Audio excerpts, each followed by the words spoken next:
What's up, guys? Welcome back. Don't make me laugh. What's up, guys? Welcome back to another episode of the Swashbuckles. This week, we are talking about our short-term and long-term methods of how we fund our trips and vacations while living on a budget. Tight budget. We're going to go over 2 short-term and 2 long-term methods that we do or we know of personally that will get you to the goal of funding your trips while on your budget. All right, guys. So the first short-term method that we use to save our money is with a little box. So as a server, I don't get a 2-week paycheck. We have had to learn over the years how to save our money on a day-to-day basis. So I count on whatever shifts I'm making, and I have an average that I make, and as long as I make a certain amount, anything above that I'm able to put into my little cash box, and that's our extra money, which, you know, on a budget you never really have extra money, but you figure out ways to make extra money. So the cash box is just extra over the budget that we had to make for that day to pay for our bills. Yeah, it's a really good way to quickly make up some money to fund whatever we need. You know, if we have plane tickets that we have to pay for, we can, take 2 weeks of stashing in the cash box and make up the plane ticket money. Or if we need a rental car, we're going to Pennsylvania here shortly, and we had to pay for a rental car. So right now the cash box is there to cover our rental car. So it's just a good way to short term, week by week basis. It's a good way to just stack some extra money. All right, guys, a short-term method that we use sometimes to help fund our trips and to help save us for these trips is side hustles, making money on the side, doing side jobs, in my instance, I have a unbelievably amount of extra Frisbees or extra discs that I don't throw anymore, and I actually sell these to people. There's some in these boxes, there's some up here, and that's just one of the rooms. I also have a whole bunch of other discs in the garage that I let go to people, and I sell on deals and stuff to people just to try to help make extra money. I have so many extra discs, it's kind of silly, and stuff that I'll just never throw and then I don't throw anymore. So I have been offloading a whole bunch of discs. Here's my garage room.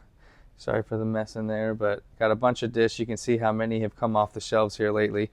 But that's just another way that I can help kind of fund some trips on a short-term basis. If I run a deal where every disc on my rack is $10, and though I lose a little bit of money in the long term of things, this is stuff that's been sitting on my shelves for years and that I haven't touched in a very, very long time. So I'm giving it out to friends, and the friends are helping me fund some trips, and 10 discs is $100, and if I sell 30 discs, that's $300 right there. So selling discs is a good side hustle that I kind of do, just to kind of help spur some money right off the bat.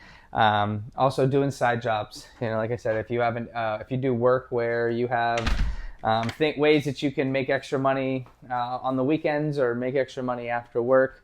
If you have any buddies that need help doing stuff and you want to go and help them and try to make a few extra bucks on the weekends doing some side jobs and stuff like that, take them. It's any extra little bit of cash is just going to help, with you saving for the trip and maintaining the budget, because we all have the normal bills that we're spending every month and that we got to save up for and take care of each month. So having those little side jobs is just extra little income that you can just stash away. And if you did, one side job a week, or if you made $100 extra a week, at the end of the month, that's $400.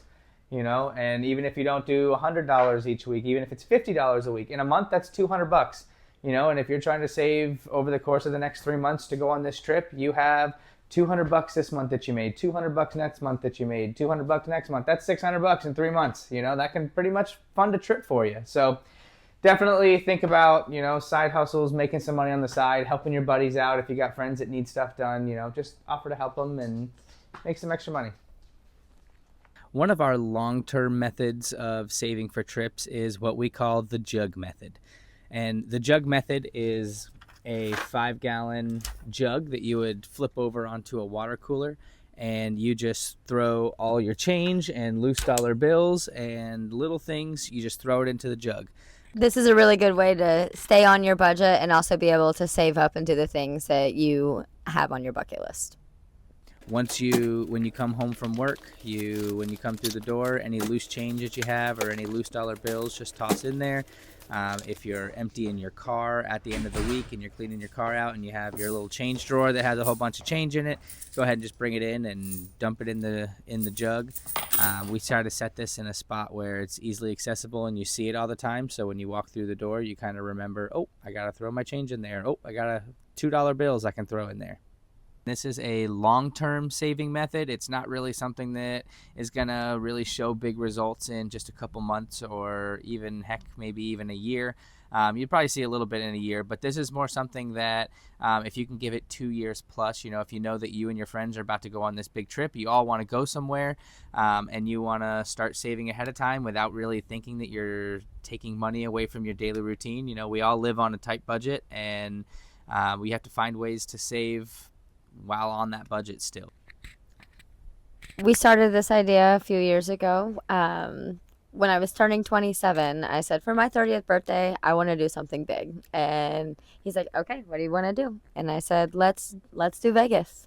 So in order to plan for Vegas, I really wanted to stay at a specific place. I wanted to stay at the Cosmopolitan Hotel, which is very pricey, way out of our price range. Way pricey. Way out of our price range. And we would have never paid for this hotel had it not been on a bucket list of mine specifically to do for my birthday, because I wanted that view. Don't regret it at all. Worth the 2 days. Probably wouldn't spend more than the 2 days. It's not worth the entire trip just for that view. But I definitely recommend to anybody to find something that they want to splurge on and do the bucket method, the jug method, because it really did work. I always have loose change as a server. I accumulate it very easily. I have everybody has their own little bucket at work just because it's a thing. So I come home and this is my purpose for dumping it out. And then I kind of started making a reason to have change. So if something was $1.04, instead of picking through and getting my pennies, I would give them $2 just to get change back to accumulate some change, because it'd be change wasted anyways. So instead, I was able to save up, and within those 3 years, we were able to save up in those 3 years, we were able to save up for almost our entire trip. So that was plane rides, Ubers. We were able to pay for our hotels, and I think that was pretty much what covered it. But almost $5,000 was saved up in 3 years just from change and loose dollar bills. So if you have a goal in mind, this definitely works. Definitely. I was going to say that we started doing this method 3 years before we left for Vegas, and I don't think it was quite 5,000, but it was between 4,000 and 5,000. It was like 4,500. It was a lot of money. It was enough for me to say, like, this is works. crazy. Yeah, absolutely. This works. Do you remember the one time that we went to Panda Express and they were asking me if I wanted to donate my change to the children's hospital, and I actually told them no. I need to keep my change. And they looked at him like, are you kidding me? I did not help the kids. I was greedy. No starving children were fed by our change that day. No, but it went to a great cause. So we really enjoyed Vegas. All right, guys. Last long-term method that we know of personally that actually works. We call this the envelope method. And actually, her sister Andrea is the one that showed us that this actually works.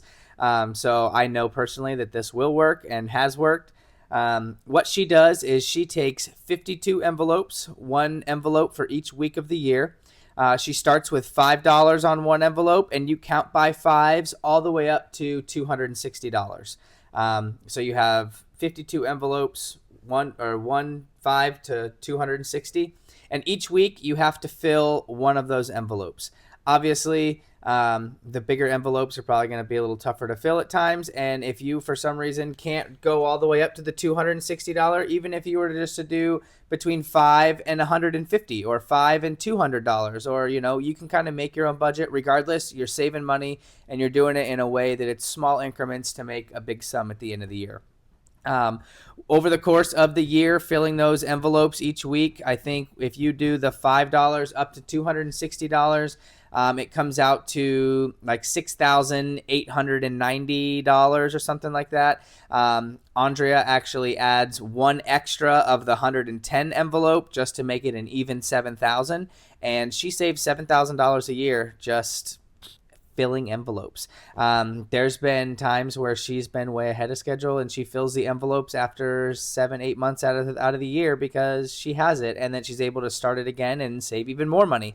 But like I said, even if you can't stretch it all the way out to the $260, even if you were just to make it to $150, you're still going to be saving thousands of dollars by the end of the year. And that's just a way that if next year I have a big cruise coming up, next year I have a big trip coming up, you can start this little envelope method, and within a year you can save $3,000 just by pitching in little bits of money here and there. So Andrea, awesome job on your end. Big shout out to you for actually doing this and showing us that this works and making it an option that we know is possible and that we can share with people. So shout out to you for getting that done. A statistic I learned that really floored me was that it costs less than $28 a day to add up to $10,000 a year. And that was just mind blowing for me. So as soon as I learned that, it just kind of became a no-brainer to start saving money. Yep. Well, hey guys, we really appreciate you hanging out with us this week on the Swashbuckles. Don't forget to stay tuned. The Nature Moment of the Week is coming your way, and we'll see you next Tuesday.